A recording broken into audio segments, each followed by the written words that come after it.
사이버 범죄란 정보통신망으로 연결된 컴퓨터 시스템이나 사이버 공간을 이용해 피해를 주고 건전한 사이버 문화에 해를 끼치는 행위로 정의되고 있습니다.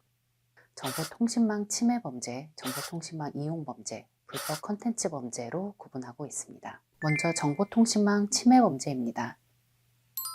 정당한 접근 권한 없이 또는 허용된 접근 권한을 초과해서 정보통신망에 침입하는 행위인 해킹을 비롯해서 다양한 여러 가지 침해 범죄가 이에 해당이 됩니다. 해킹에 해당되는 것은 계정을 도용한다거나 단순히 침입한다거나 자료를 유출하고 훼손하는 것이 해당이 됩니다.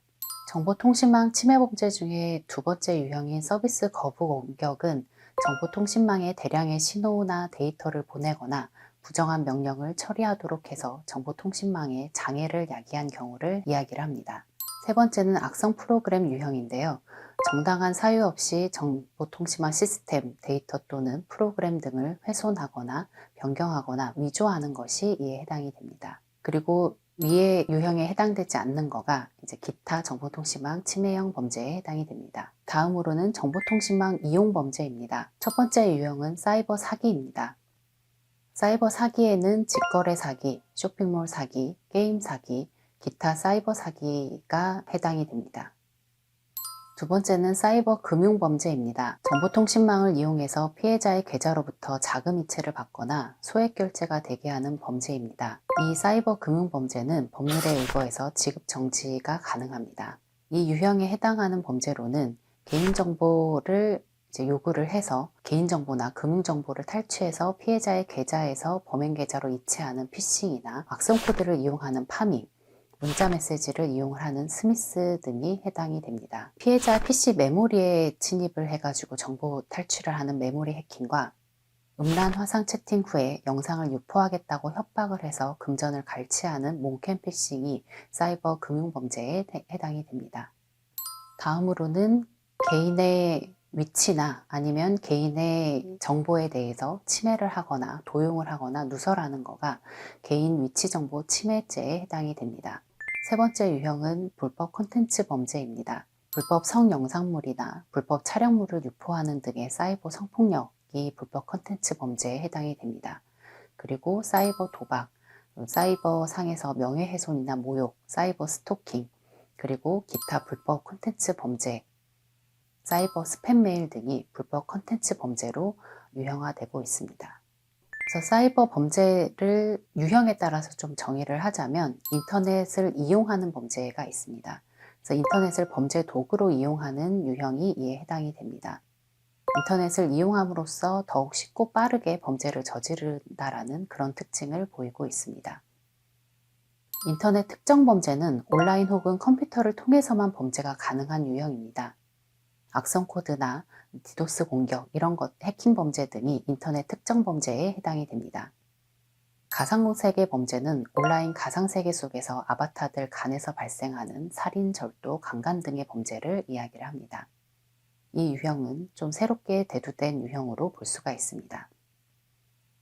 사이버 범죄는 범죄 수법이나 동기 및 범죄의 심각성 수준이 매우 다양하고 국가별 형사사법 시스템에 따라서 처리 방식 또한 달라서 다양한 유형과 다양한 범죄가 포함이 되어 있습니다.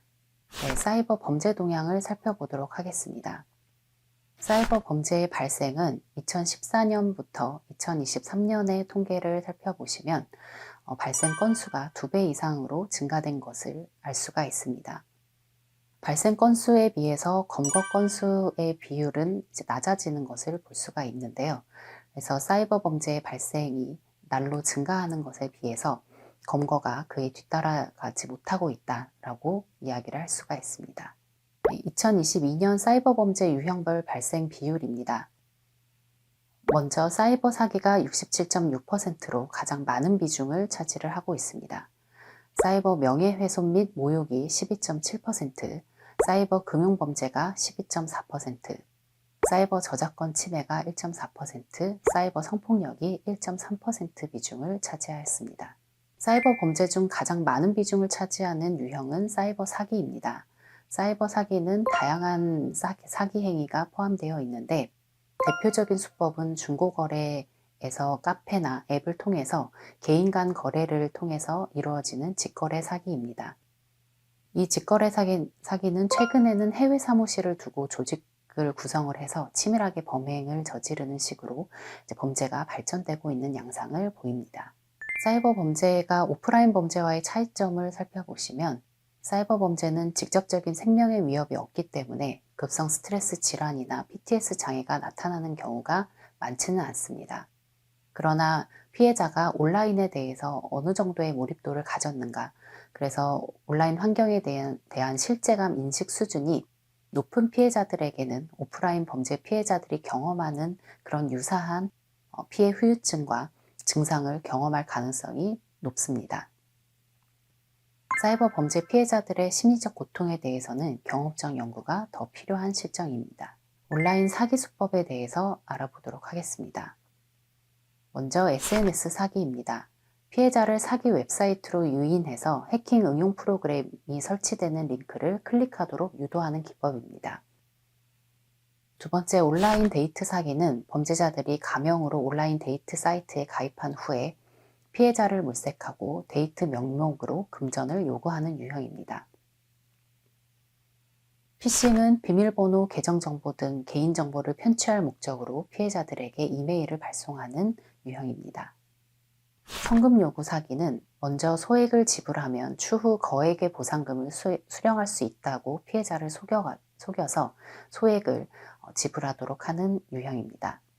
로맨스 스캠은 SNS, 이메일 등으로 접근을 해서 상대방의 호감을 얻은 후에 금전을 요구하는 사기 수법입니다. 이 로맨스 스캠은 온라인을 통해서 접근하는 낯선 사람들을 주의하는 식으로 예방할 필요가 있고요. 투자 또는 금전적인 도움을 요구를 할 때 송금을 하지 않아야 됩니다. 온라인 사기의 범죄의 정확한 발생률을 파악하기 어려운 이유에 대해서 살펴보도록 하겠습니다.